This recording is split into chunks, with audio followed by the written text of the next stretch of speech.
मैं अमन गुप्ता आपका हमारे YouTube चैनल पे स्वागत करता हूं। हमारी पिछली वीडियो में हमने प्रश्नावली 1.1 के क्वेश्चंस किए थे। आज हम प्रश्नावली 1.2 के कुछ क्वेश्चंस को देखेंगे। तो आइए शुरू करते हैं।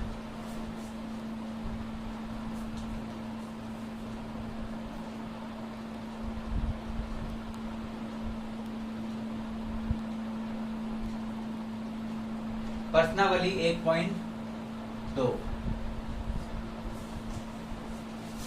जिसका फर्स्ट क्वेश्चन है, निम्नलिखित संख्याओं को अभाज्य गुणनखंडों के गुणनफल के रूप में व्यक्त कीजिए। इस क्वेश्चन में हमें अभाज्य गुणनखंड निकालने हैं। तो सबसे पहले सीखते हैं कि अभाज्य गुणनखंड कैसे निकाले जाते हैं। तो जैसे इसमें फर्स्ट क्वेश्चन है 140। हमें 140 का अभाज्य गुणनखंड निकालना है। तो अभाज्य गुणनखंड निकालना कोई मुश्किल काम नहीं है। सिंपली हमें क्या करना है, इसके गुणनखंड करने हैं, मतलब इसको अलग अलग संख्याओं के गुणा में लिखने हैं, छोटे छोटे गुणा में। और वो सारी संख्याएं कैसी होनी चाहिए, अभाज्य, यानी कि वो संख्याएं किसी से भी भाग नहीं होनी चाहिए। यानी कि अभाज्य संख्या क्या होती है, जो किसी से भी भाग ना हो जाए, यानी कि वो सिर्फ खुद से ही भाग होती है और एक से भाग होती है और किसी भी दूसरे नंबर से भाग नहीं होती है। तो इस नंबर्स को हमें उन छोटी छोटी संख्याओं के गुणनफल में लिखना है जो कि सारी अभाज्य हैं। तो देखिए कैसे करते हैं। सबसे पहले 140 को हम लिख लेते हैं और जिस तरह से हम दो नंबर का एलसीएम निकालते हैं उसी मेथड से यहाँ पर हमने एक नंबर लिख लिया है। अब इसका हम एलसीएम निकालेंगे, ठीक है। तो सबसे पहले हमें क्या करना है, हमें सबसे छोटी से छोटी संख्या लेनी है। तो वैसे सबसे छोटी संख्या 1 होती है, बट हम 1 को अभाज्य और भाज्य में से कुछ भी नहीं मानते हैं। तो इसलिए हम 1 के बाद जो दूसरी संख्या आती है वो होती है 2। तो हम इसको 2 से भाग करेंगे। पहले देखेंगे कि ये 2 से भाग होती है या नहीं होती है। तो क्योंकि इसके लास्ट में 0 आ रहा है तो इसका मतलब ये 2 से भाग हो जाएगी। तो हम क्या करेंगे, इसको 2 से भाग करेंगे। जब हम इसको 2 से भाग करते हैं तो ये आ जाएगा 70। आप भाग करके देख सकते हैं। अगर यहाँ डायरेक्ट आपसे ना हो तो आप यहाँ साइड में इसको ऐसे भाग करके चेक कर लें ये क्या आएगा। ये 0 हो जाएगा, फिर 0 से कुछ नहीं आएगा तो यहाँ पर भी 0। तो ये 70 आएगा। तो आप डायरेक्ट यहाँ पे 70 लिख सकते हैं। इसके बाद फिर दोबारा इस नंबर को चेक करना है कि ये 2 से भाग हो रहा है या नहीं हो रहा है। अगर 2 से भाग हो रहा है तो 2 से भाग हम दे देंगे। अगर 2 से भाग ना हो तो हम 2 के बाद आगे 3 पे चेक करेंगे कि ये 3 से भाग हो रहा है या नहीं हो रहा है। और अगर 3 से होगा तो 3 से कर देंगे, 3 से नहीं हुआ तो फिर ऐसे ही आगे बढ़ते जाएंगे। तो अब क्या करेंगे, हम ये 2 से भाग हो रहा है तो डायरेक्ट 2 से भाग करेंगे इसको, और 2 से भाग करने पे ये आ जाएगा 35, ठीक है। अब ये जो 35 है ये 2 से भाग नहीं हो रहा है, क्यों, क्योंकि इसके लास्ट में 5 आ गया। तो अब ये 2 से भाग नहीं हो रहा है तो हम क्या चेक करेंगे कि 3 से भाग होता है या नहीं होता है। तो हम देखते हैं कि ये 3 से भी भाग नहीं होता है। तो 3 से भाग नहीं हो रहा है तो 3 के बाद वैसे 4 आता है, बट 4 जो है एक अभाज्य संख्या नहीं होती है, क्योंकि 4 जो है वो 2 से भाग हो जाता है। इसलिए 4 को हम भाज्य संख्या बोलते हैं, ना कि अभाज्य है। इसलिए हम 4 से भाग नहीं करेंगे। 4 के बाद जो संख्या आएगी 5 एक अभाज्य संख्या है, इसलिए हम इसको 5 से भाग करेंगे। और हम देखते हैं कि ये 5 से भाग हो जाता है, ये 5 के टेबल में आता है। तो जब हम इसको 5 से भाग करेंगे तो ये आएगा 7, क्योंकि 5 के टेबल में ये 7 बार में आएगा।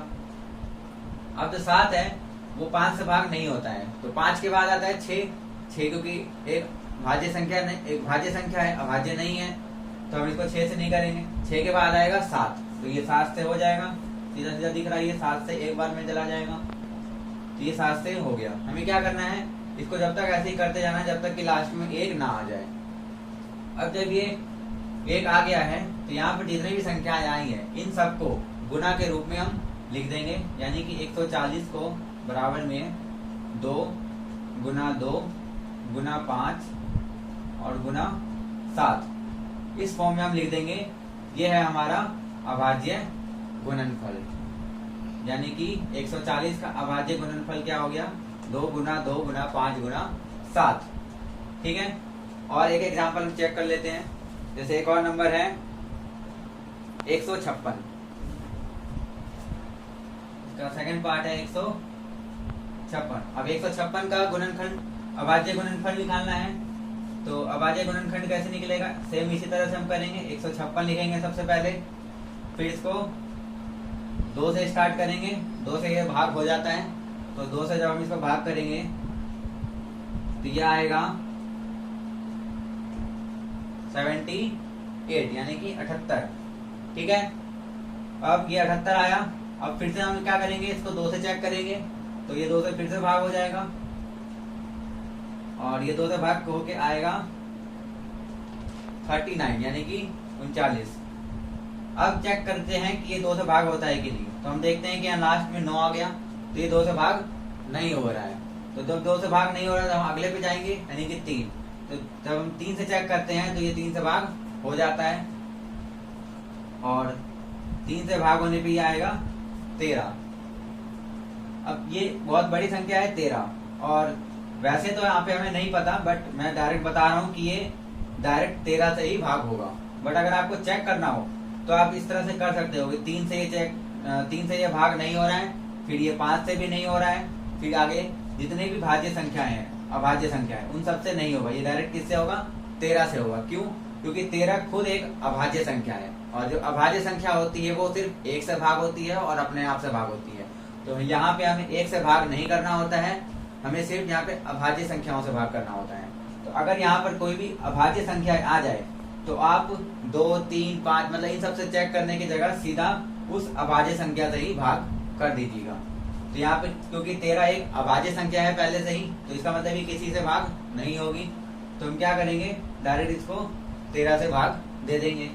अब इसको 13 से जब भाग देंगे तो ये एक बार में आएगा। अब क्योंकि यहाँ 1 आ चुका है तो हम यहीं पे खत्म कर देंगे इसको, और इसका जो अभाज्य गुणनखंड है वो हम क्या लिख देंगे, 2 गुना 3 गुना 13। तो इस तरह से 156 का अभाज्य गुणनखंड हो गया और 140 का भी। इसी तरह इसमें इसमें टोटल 5 क्वेश्चंस हैं। थर्ड है 3825, फोर्थ है 5005 और फिफ्थ है 7429। तो आप इसी तरह से इन संख्याओं के भी अभाज्य गुणनखंड निकाल सकते हैं सेम इसी विधि से। ये संख्याएं बड़ी है तो अगर आपको डिवाइड करने ऐसे डायरेक्ट करने में दिक्कत हो रही हो तो आप भाग करके यहाँ पे नंबर्स लिख सकते हैं। ये काम आप रफ में करिएगा और यहाँ पे डायरेक्ट इसको मतलब इसका एलसीएम लेकर इसका अभाज्य गुणनखंड निकाल सकते हैं। तो बाकी ये क्वेश्चन आप खुद ट्राई कर लीजिएगा। फिलहाल ये उतार लीजिए।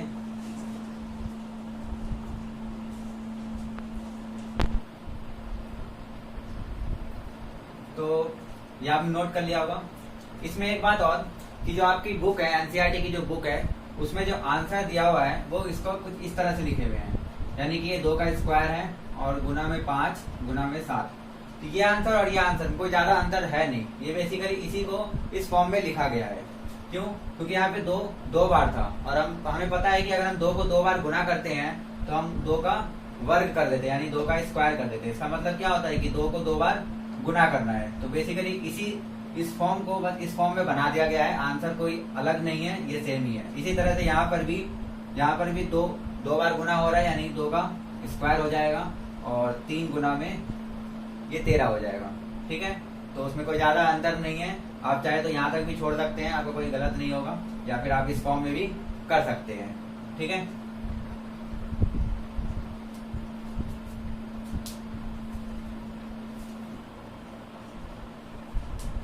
तो आइए अब सेकंड क्वेश्चन चेक देखते हैं।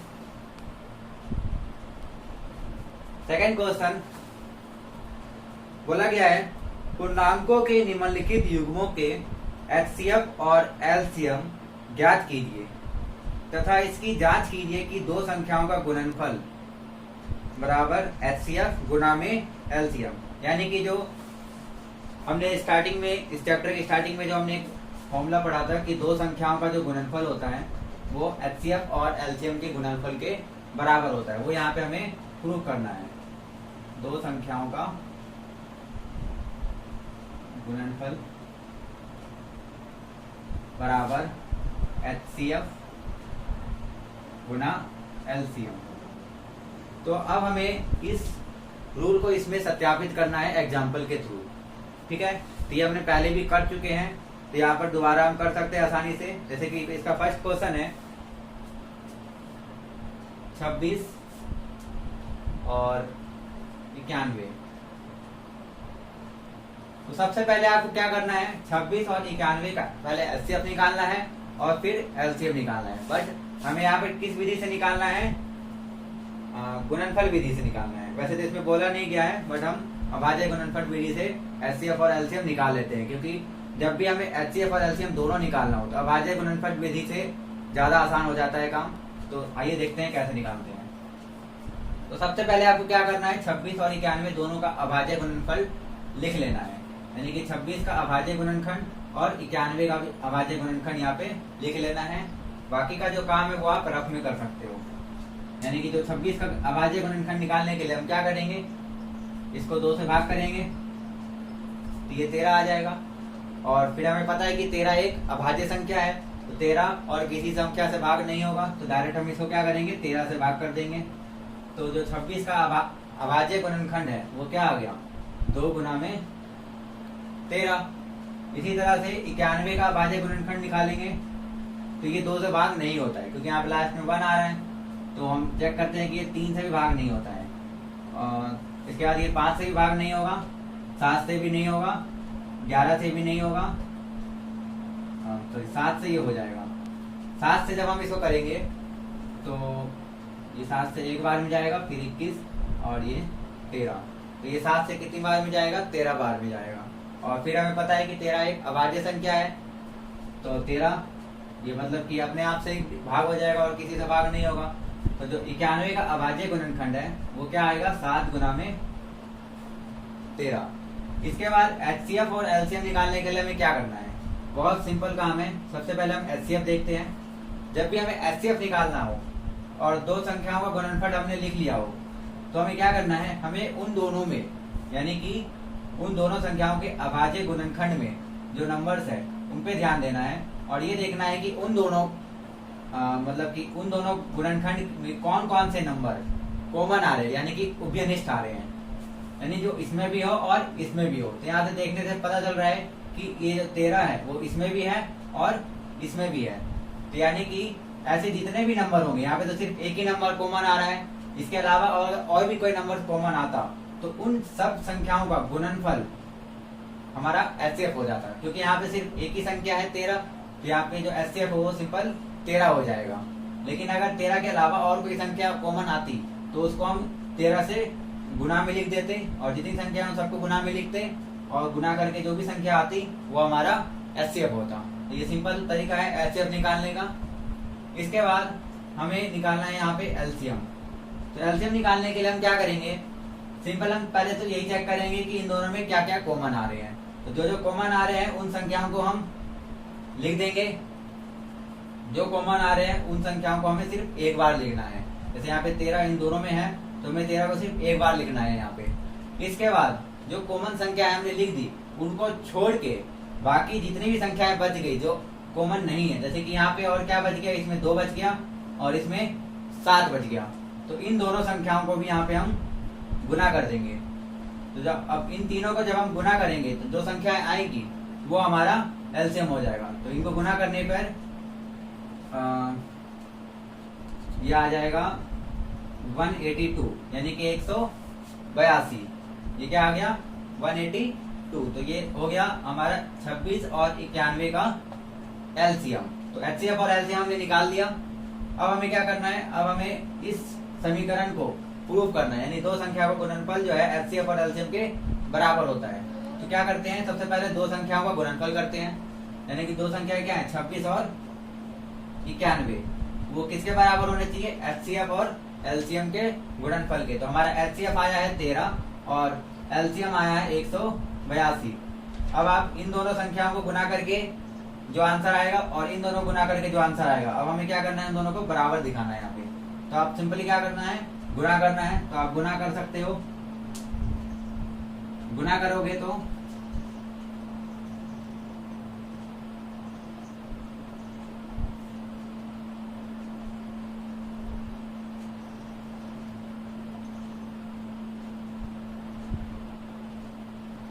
ये आएगा 2366। और इसी तरह जब आप इसको गुना करोगे तो ये भी सेम ही आना चाहिए। आइए चेक कर लेते हैं।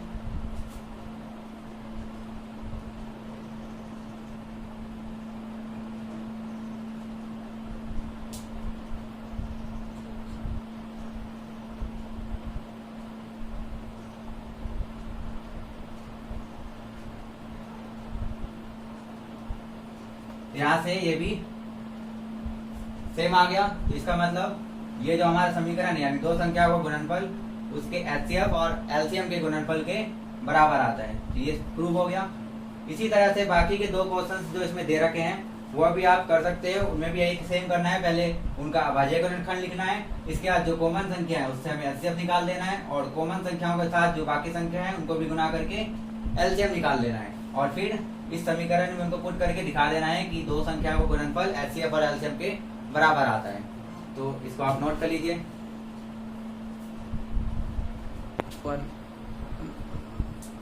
तो सेकंड क्वेश्चन आपने देखा।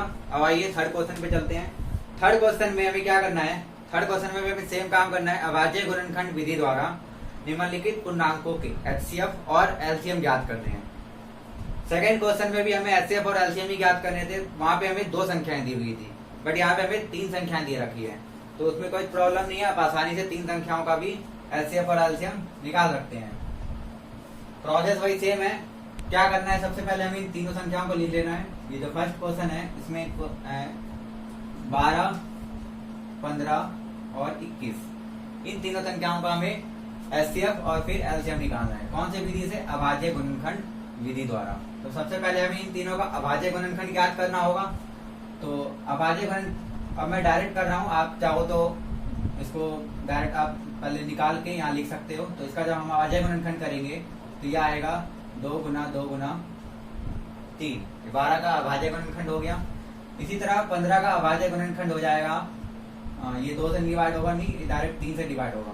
तो 3 गुना में 5, ये हो जाएगा 15। और 21 का अभाज्य गुणनखंड होगा 3 गुना में 7। अभाज्य गुणनखंड आप चाहो तो चेक भी कर सकते हो कि आपका सही है या गलत है। बस आपको क्या करना है, जो भी अभाज्य गुणनखंड में संख्या है उन सबको गुना करके चेक करिए कि जिसका अभाज्य गुणनखंड निकाले हैं वही आना चाहिए। यानी कि यहाँ पे जब हम तीनों को गुना करेंगे तो ये 12 ही आएगा, यहाँ पे इनको गुना करेंगे तो ये 15 आएगा, और इनको गुना करेंगे तो ये 21 ही आएगा। यानी कि अभाज्य गुणनखंड क्या होता है? और कुछ नहीं होता, बस उन संख्याओं को अभाज्य संख्याओं के रूप में हम अलग अलग तोड़ के लिख देते हैं। ठीक है, तो गुना करके वही संख्याएं आएंगी। तो यहाँ पे अभाज्य गुणनखंड हो चुके हैं। अब हमें क्या करना है? एचसीएफ और एलसीएम निकालना है। तो एचसीएफ निकालने का क्या रूल है कि जो इन तीनों में कॉमन हो। वहां पे 2 संख्याएं थी तो हमने दोनों में कॉमन चेक किया था। यहाँ पे 3 संख्याएं, तो अब ऐसी संख्याएं ढूंढेंगे जो तीनों के अंदर कॉमन हो। तो यहाँ पे हम देख सकते हैं कि इसमें 3 है, इसमें भी 3 है और इसमें भी 3 है। तो ये तीनों के अंदर आ रही है, यदि तीनों में उभयनिष्ठ है ये, तो यहाँ पे हम 3 लिख देंगे। और इसके बाद चेक करेंगे कि कोई और संख्या तो कॉमन नहीं है। तो हम देखते हैं तो इसमें और कोई संख्या कॉमन नहीं है जो तीनों के अंदर हो। तो बस एचसीएफ यहाँ पे यही हो जाएगा। अगर और कोई संख्या होती तो उसके साथ गुना में लिख देते। तो यहाँ से एचसीएफ निकल गया। अब निकालना है एलसीएम। तो एलसीएम के लिए क्या करते हैं, जो कॉमन संख्या है उसको हम एक बार लिख लेते हैं, और इसको छोड़ के बाकी जो संख्या बच गई, यानी कि यहाँ पर बचा है 2 और 2, यानी कि 2 बार बचे हैं, और इसमें बचा है 5 और इसमें बचा है 7। तो अब क्या करना है? अब इन सभी संख्याओं को गुना कर लेना है। जब हम इन संख्याओं को गुना करेंगे तो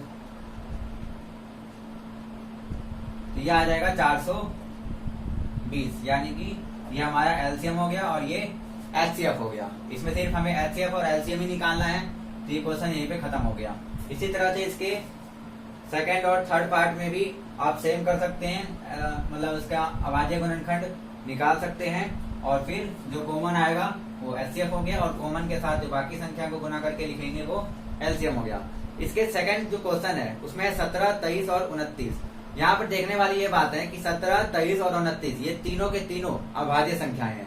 तो इन तीनों में कोई भी ऐसा संख्या नहीं होगा जो इन तीनों के गुणनखंड में कॉमन हो। इसका मतलब इसका जो गुणनखंड होगा उसमें सिर्फ ये खुद ही होंगे और इसके साथ 1 होगा। तो इन तीनों में कोई भी संख्या कॉमन नहीं होगी। तो आप क्या करोगे? आप 1 कॉमन लिख लोगे। यानी कि जब भी किसी भी संख्या में कोई भी नंबर कॉमन ना आए तो वहां पे जो एचसीएफ होता है वो 1 हो जाता है। और जो एलसीएम होता है वो उन्हीं सभी संख्याओं का गुणनफल हो जाता है। तो आप डायरेक्ट उसको कर सकते हो। अगर फिर भी समझ में ना आए तो आप कमेंट बॉक्स में क्वेरी डाल सकते हो, मैं वहां पे आपको आंसर देने की कोशिश करूंगा। ठीक है, तो आप इस क्वेश्चन को नोट कर लीजिए। तो थर्ड क्वेश्चन आपने देखा। अब आते हैं फोर्थ क्वेश्चन की तरफ। फोर्थ क्वेश्चन बहुत अच्छा क्वेश्चन है, ये बहुत आसान भी है। हमें क्या करना है, इसमें एचसीएफ दिया हुआ है और हमें एलसीएम निकालना है और दो संख्याएं हमें दे रखी है। मतलब जो चौथा क्वेश्चन है क्या कह रहा है कि दो संख्याएं हैं 306 और 657, यानी कि 306 और 657। इन दोनों का जो एचसीएफ है वो हमें 9 दे रखा है। एचसीएफ हमें कितना दिया हुआ है इन दोनों का? 9। और हमें क्या निकालना है? एलसीएम। तो इसके दो मेथड है, या तो आप डायरेक्ट एलसीएम, इन दोनों का एलसीएम निकाल लो, यानी कि इन दोनों का अभाज्य गुणनखंड करके जो विधि थी उस विधि से एलसीएम निकाल ले, लेकिन उससे बहुत ज्यादा टाइम लग जाएगा क्योंकि हमें एचसीएफ पता है और ये दो संख्याएं भी पता है। तो हम डायरेक्ट एलसीएम निकाल सकते हैं। कैसे?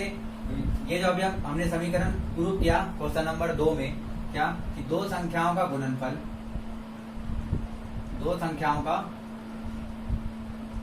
गुणनफल बराबर एचसीएफ गुना में एलसीएम। इस फॉर्मूले का यूज करके हम आसानी से एलसीएम निकाल सकते हैं क्योंकि यहाँ पे हमें दोनों संख्याएं पता है और एचसीएफ भी पता है। तो हम डायरेक्ट यहाँ से एलसीएम निकाल सकते हैं। बस हमें क्या करना है, दो संख्याओं को गुणनफल करना है, यानी कि 306 और 657 को गुना करना है।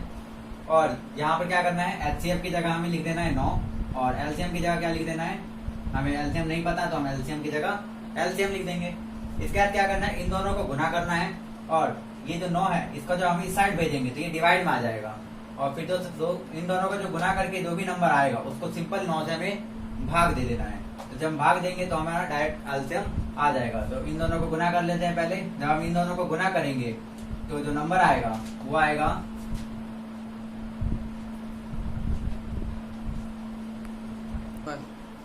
तो इनको गुना जब करेंगे तो ये नंबर आएगा। आप गुना करके आप चेक कर लेते हैं, मैं डायरेक्ट यहाँ पे आंसर बता रहा हूँ। ये गुना करके आएगा तो 201042, ठीक है। और फिर यहाँ पे हम बराबर में क्या लिखेंगे, 9 गुना में एलसीएम, ठीक है। इसके बाद हमें क्या करना है, इस 9 को इधर लेकर आना है, यानी कि जब ये 9 इधर गुना में है तो यहाँ पे आके क्या होगा, भाग में हो जाएगा। यानी कि हमें क्या करना है, 2010 और 42 को 9 से भाग देना है और भाग देने से हमें क्या निकल जाएगा, एलसीएम निकल जाएगा। आप भाग कर सकते हो आसानी से। इसको भाग करने पे ये आएगा 22,000, वो हो जाएगा 22,338। ये बहुत ज्यादा बड़ी नंबर है। अगर आप इन दोनों का अभाज्य गुणनखंड करके फिर उनको लिख के और फिर उनको गुना करते तो बहुत ज्यादा टाइम लग जाता। इतना बड़ा नंबर लाने के लिए कितने सारे संख्याओं को गुना करना पड़ता, तो उसमें बहुत ज्यादा टाइम वेस्ट होता। तो इसलिए हमने इस शॉर्ट विधि से कर लिया। इसमें क्या है, बस हमें एचसीएफ दिया हुआ है। अगर एचसीएफ हमें नहीं दिया होता तब तो हमें उसी विधि से करना पड़ता, बट यहाँ पे एचसीएफ दिया हुआ है तो इसलिए हमने इस समीकरण का इस्तेमाल किया और यहाँ पे दो संख्याओं के गुणनफल लिख लिए और एचसीएफ लिख लिया और फिर इनको गुना करके एचसीएफ से डिवाइड कर दिया तो डायरेक्ट हमारा एलसीएम निकल गया। इसी तरह से अगर हमें एचसीएफ की जगह एलसीएम दिया हुआ रहता और एचसीएफ फाइंड करना होता तो भी हम सेम काम ही करते, बस एचसीएफ की जगह एचसीएफ लिखते और एलसीएम की जगह जो वैल्यू है वो यहाँ लिख देते और इन दोनों के गुना को उस एलसीएम से डिवाइड करते तो एचसीएफ आ जाता। तो दोनों सेम प्रोसेस है, कोई अंतर नहीं है दोनों में। तो अगर आपको पेपर में अगर एचसीएफ पूछा जाए और एलसीएम निकालना हो तो आप इसी मेथड का इस्तेमाल कर सकते हैं। तो ये समझ में आ गया होगा, आप इसको नोट कर लीजिए। ये क्वेश्चन देखा। अब अगले क्वेश्चन पे आते हैं। अगला क्वेश्चन है क्वेश्चन नंबर 5। इसमें दिया गया है, जांच कीजिए कि क्या किसी प्राकृत संख्या n के लिए संख्या 6 की पावर n यानी कि 6 की घात n अंक 0 पर समाप्त हो सकती है। तो ऐसे क्वेश्चंस को करने के लिए हमें सिर्फ स्टेटमेंट्स की जरूरत होती है। इसमें ज्यादा हमें कुछ सॉल्व नहीं करना है। हमें क्या करना है, हमें ये दिखाना है कि जो 6 की पावर n है यानी 6 की पावर जो घात n है वो 0 पर समाप्त होती है या नहीं होती, ये हमें दिखाना है। तो सबसे पहले बात, कोई भी संख्या अगर 0 पर समाप्त हो रही है तो उसके जो गुणनखंड है उसके अंदर 2 और 5 ये दोनों संख्याएं आनी चाहिए। जैसे कि कोई भी संख्या अगर 10 है तो तो अगर हम इसका गुणनखंड करते हैं तो वो 2 और 5 आता है, यानी कि इसके लास्ट में 0 है तो इसके अंदर क्या आना चाहिए, 2 और 5 इसके गुणनखंड में आना चाहिए। इसके साथ और भी कोई संख्या हो सकती है, लेकिन 2 और 5 तो जरूरी है कि ये दोनों के दोनों ही होने चाहिए। अगर दोनों में से कोई एक संख्या भी नहीं हुई तो वो संख्या 0 पे कभी भी खत्म नहीं होगी। तो यहाँ पर हमें दिखाना है कि 6 की जो घात n है वो 0 पर समाप्त हो सकती है या नहीं हो सकती है। तो सिंपली हमें इस n के बारे में तो नहीं पता कि n कुछ भी हो सकती है, हम कोई भी पावर n ले सकते हैं, n एक प्राकृत संख्या है, बट हमें 6 के बारे में पता है। तो अगर हम 6 का गुणनखंड करते हैं तो वो क्या आता है, 2 गुणा में 3, और इस पूरे की पावर n है तो यहाँ पर भी इस पूरे की पावर n हो जाएगा। अब हम इसको 2 की पावर n और 3 की पावर n अलग अलग रूप में लिख सकते हैं, और इससे ये पता चलता है कि इसका जो हम गुणनखंड करेंगे उसमें सिर्फ 2 और 3 आएंगे। 2 की घात n का मतलब कि 2 को n बार गुना किया गया, यानी कि जो यहाँ पे 2 है वो कितने बार है, n बार है, और इसी तरह 3 कितनी बार है, n बार है। और इन दोनों के अलावा और कोई भी संख्या इसके गुणनखंड में नहीं है। बट हमें क्या दिखाना है कि ये जो 6 की पावर n है वो 0 पर समाप्त हो रही है, और 0 पर समाप्त होने के लिए 2 और 5 दोनों चाहिए, बट यहाँ पे सिर्फ 2 है, 5 तो नहीं है। इसका मतलब ये सत्यापित हो गया कि 6 की पावर n जो है वो कभी भी 0 पर समाप्त नहीं हो सकती है। इसका मतलब बस अब यहाँ पे हमें स्टेटमेंट लिखनी है और कुछ नहीं करना है। यहाँ पे हमें लिख देना है कि 6 की घात n में n के गुणनखंड में 6 की घात n के गुणनखंड में 5 नहीं है, यहाँ पर इसके गुणनखंड में 5 नहीं है।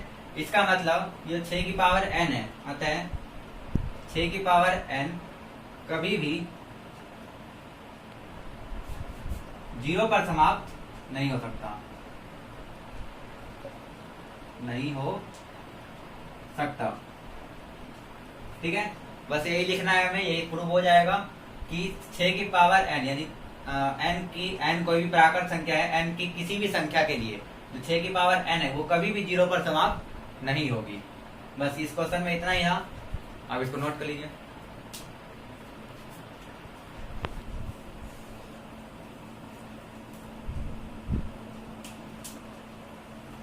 तो ये देखा आपने।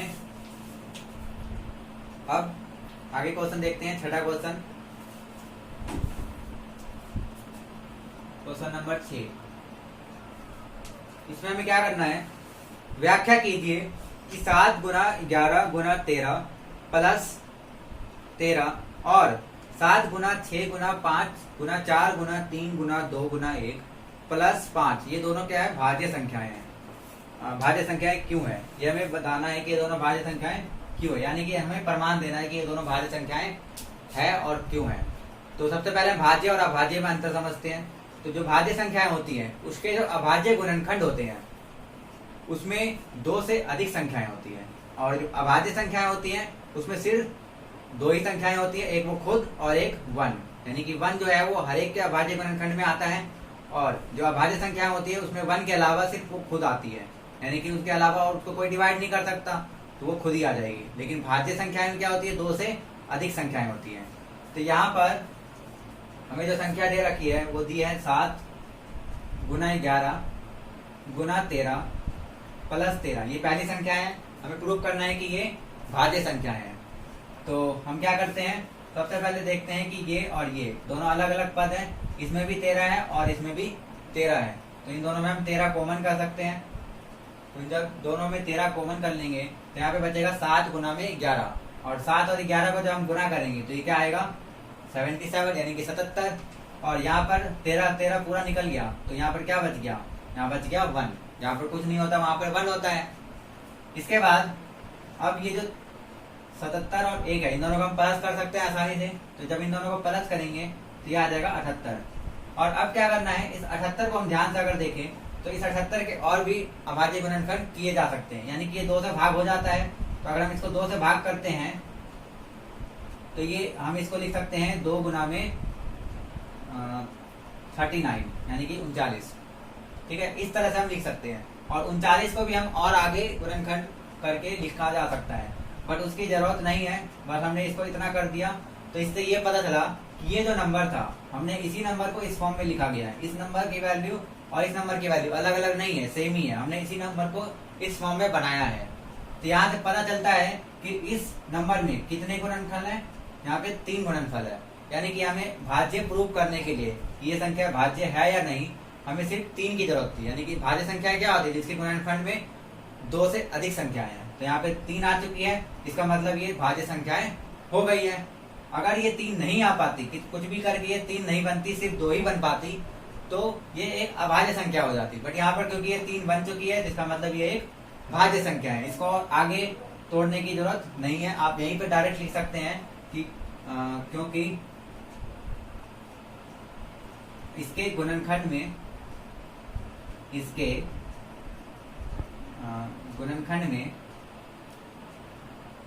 2 से अधिक संख्या है, 2 से अधिक संख्या है, अतः यह एक भाज्य संख्या है।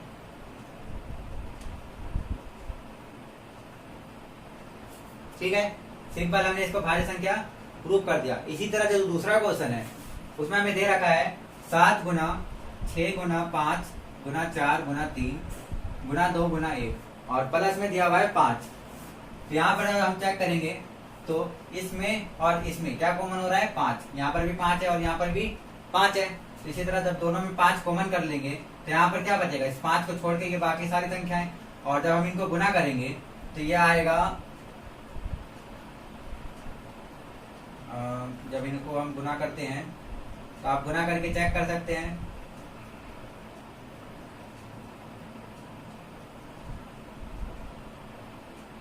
ये आ जाएगा 1008। ठीक है, और यहाँ पर कुछ नहीं बचा तो यहाँ पर हम क्या लिखेंगे, +1। इसके जब हम देखते हैं तो ये क्या हो जाएगा, 5 गुना ये 1008 और ये 1, जब हम इन दोनों को प्लस करेंगे तो ये आएगा 1009। और जब हम चेक करते हैं तो ये 2 से भाग नहीं होता है, बट ये किसी संख्या से भाग जरूर होगा। और वो संख्या है, यहाँ पर जब चेक करेंगे तो 1009 को, मतलब 1000 जो 9 है वो एक अभाज्य संख्या है, यानी कि ये किसी से नहीं ब्रेक होगा। तो हमें क्या करना है, हमें कुछ नहीं, बस यहाँ पे हम सिंपल गुना में 1 लिख सकते हैं। किसी भी संख्या के गुना में हम लिख सकते हैं 1, क्योंकि 1 से गुना करने पे उस संख्या को कोई फर्क नहीं पड़ता। तो हम जब चेक करते हैं तो यहाँ पर भी ये 3, मतलब इस संख्या के अभाज्य गुणनखंड में 3 संख्या आ गई। तो ये क्या बन गया, एक भाज्य संख्या बन गया, क्योंकि भाज्य संख्या क्या होती है, उसके गुणनखंड में 2 से अधिक संख्या होनी चाहिए। यहाँ पे 2 से अधिक संख्या है, तो ये क्या बन गई है, भाज्य संख्या बन गई। तो यहाँ पर भी सेम डायलॉग आप लिख दोगे कि क्योंकि इसके गुणनखंड में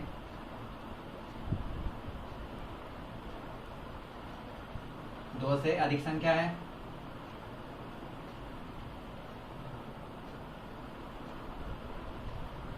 अतः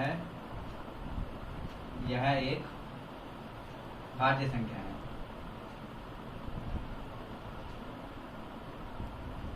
ठीक है, तो सिंपल क्वेश्चन है, इसमें और कुछ नहीं करना है। तो ये क्वेश्चन यहीं पे खत्म होता है। इतने डायलॉग लिख देना और आप इसको नोट कर लीजिए।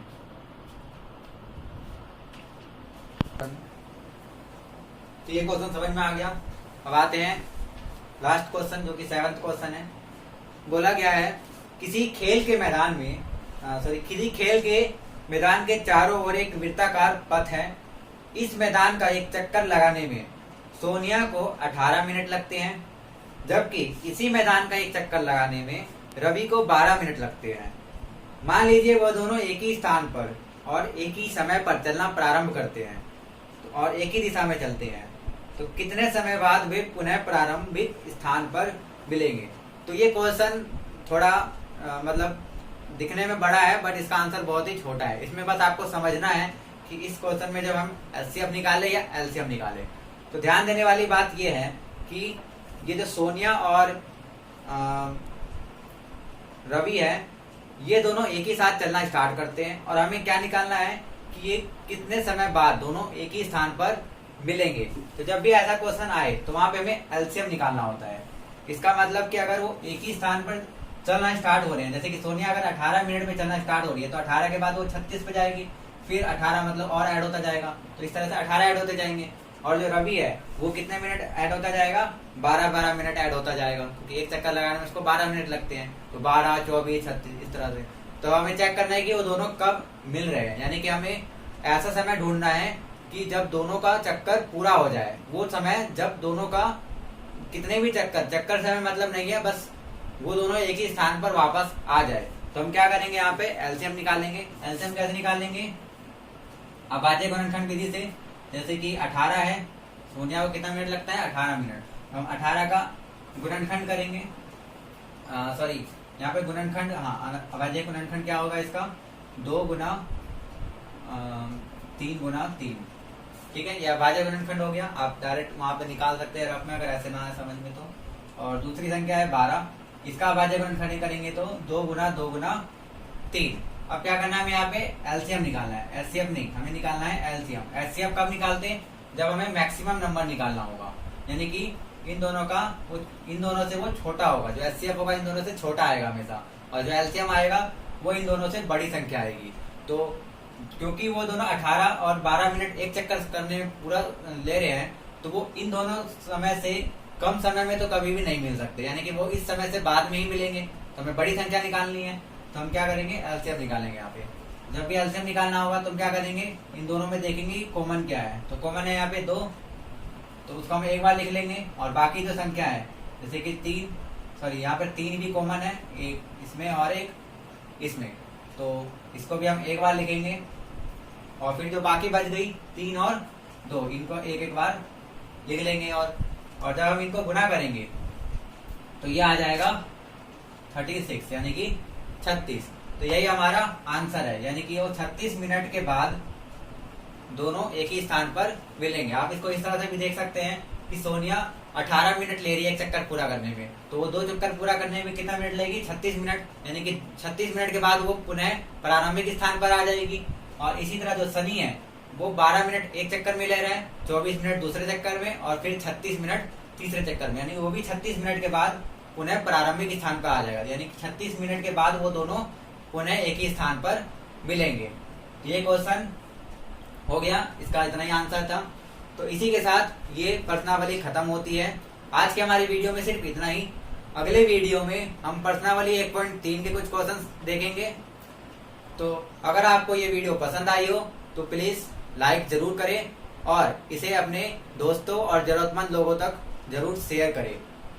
और अगर अभी तक आपने हमारे चैनल को सब्सक्राइब नहीं किया है तो प्लीज सब्सक्राइब करें और बेल आइकन को दबाना ना भूलें, जिससे आपको हमारी आने वाली वीडियो की नोटिफिकेशन मिलती रहे और आप समय पर हमारी वीडियो को देख सको। तो थैंक यू।